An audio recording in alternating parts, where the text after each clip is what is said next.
Hi, welcome to edsguitarlessons.com. I'm going to show you how to use a capo today, okay? And we're going to use it against Taylor Swift's song, You Belong to Me. These are capos, okay? You've probably seen them in maybe a music store. It looks like a big clothespin, or it acts like a big clothespin. Most people don't even know what a clothespin is, so it's been a while. Or I'm dating myself, but basically it's a spring-loaded device that has rubber on one side and a protective rubber, smaller rubber protective coating on the back, because you're going to use it to clamp your strings, okay? You squeeze it, open it up, and then you put it at the designated fret that it says to on the song. Some songs say you got to put a capo on the first fret, okay, so that's where you put it.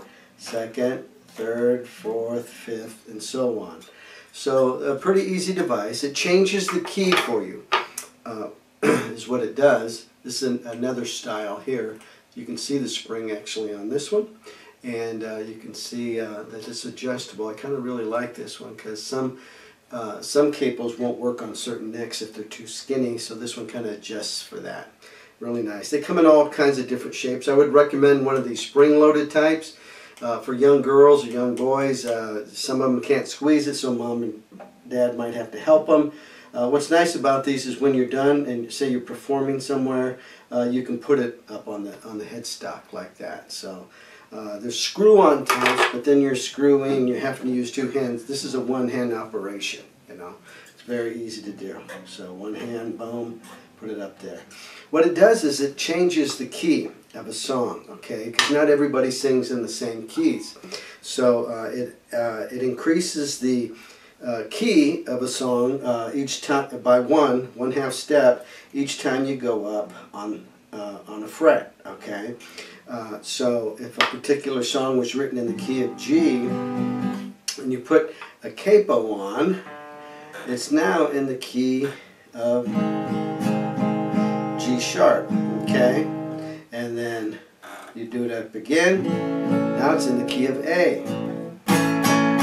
See, here's a G, here's a bar chord A, and this is acting as the capo, but I'm showing you this would be a bar chord true A, and this is an A using a G shape. They're both A's now. So it increases the key by one half step each time you put the capo, each time you move the capo up the neck, okay? So very handy, very useful. A lot of people use them now. Before, this was considered a girl's item because the guys were too tough to be able, to want to have to say they have to use a capo. They would use a bar chord.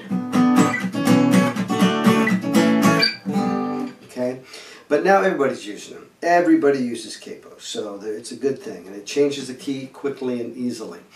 Okay, so with that, we're going to go ahead and look at a song that I got posted on my website, edsguitarlessons.com.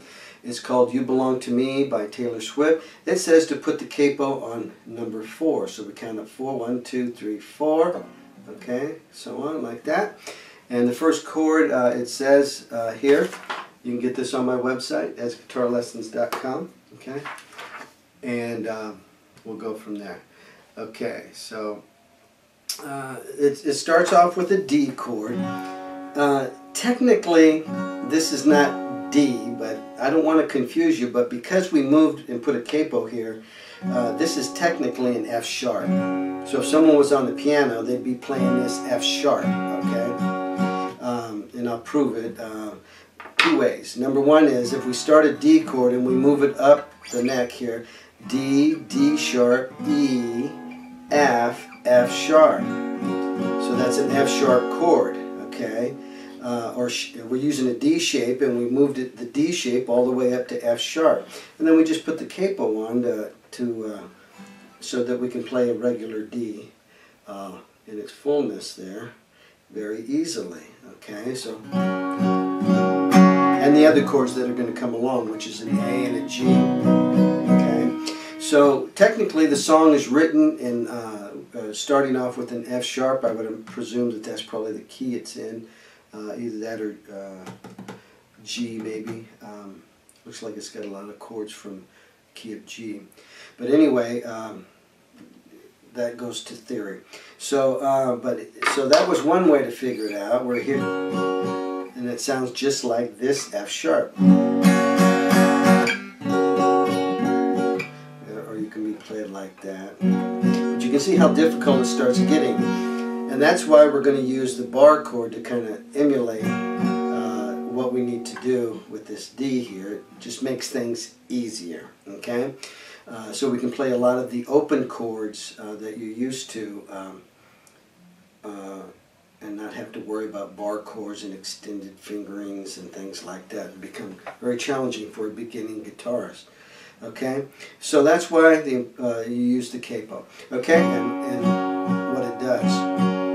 So if you go to my website, that's guitarlessons.com, you can get You Belong to Me under Easy Songs. You'll see the file there. You can download it and print it.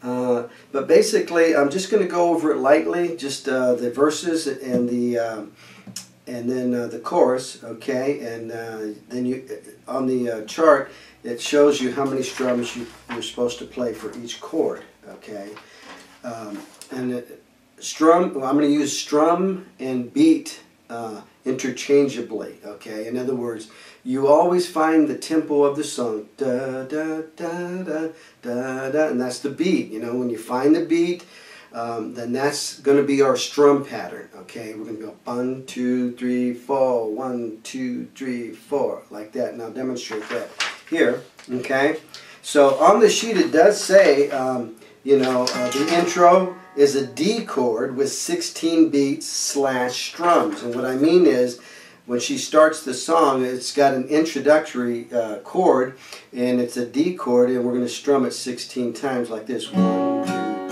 4, 1, 2, 3, 4, 1, 2, 3, 4, 1, 2, 3, 4. Okay, we're doing entry-level strumming here. Okay, so it's just downstrokes for now. Okay, it's a beginning guitar lesson.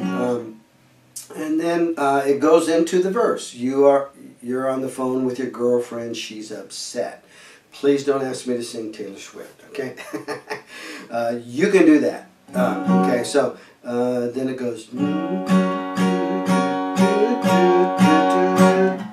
It goes to an A.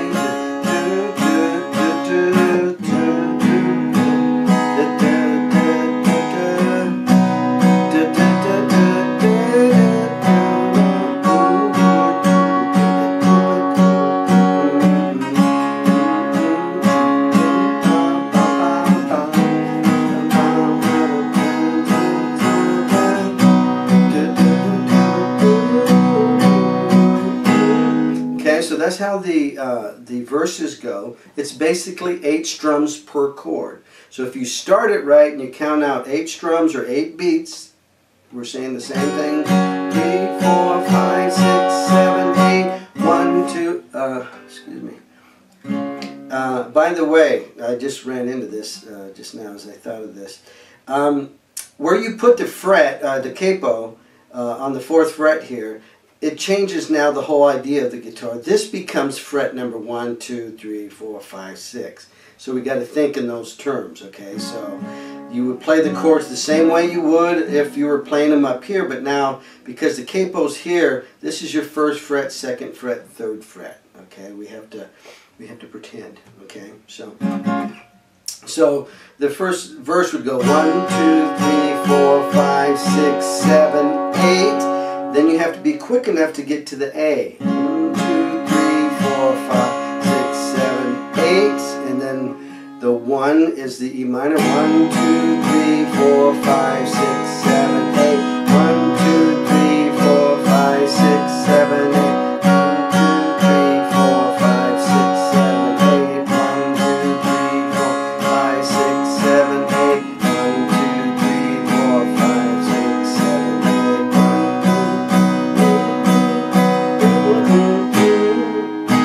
Okay, so that's basically how the verses go. The chorus is 4 strums each, okay? So it's E minor, G, and A. So 1, 2, but she will go there, ba, ba, ba, ba, ba, ba, ba, ba, ba.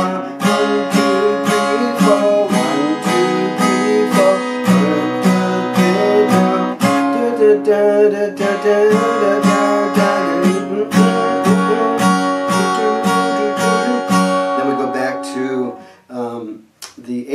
comes there, and it's listed on the chord chart there. So hopefully that's helpful to you, and it will help you do the song. You can get the chords to this off of my website, edsguitarlessons.com. Some other stuff there. There's not a ton of stuff, but there's enough to keep you busy.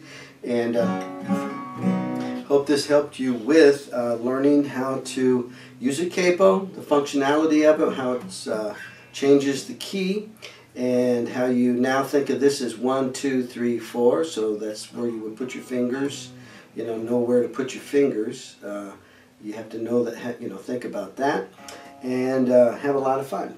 I hope you enjoy the guitar. God bless you. Thanks for watching edsguitarlessons.com. Have a great day. Bye.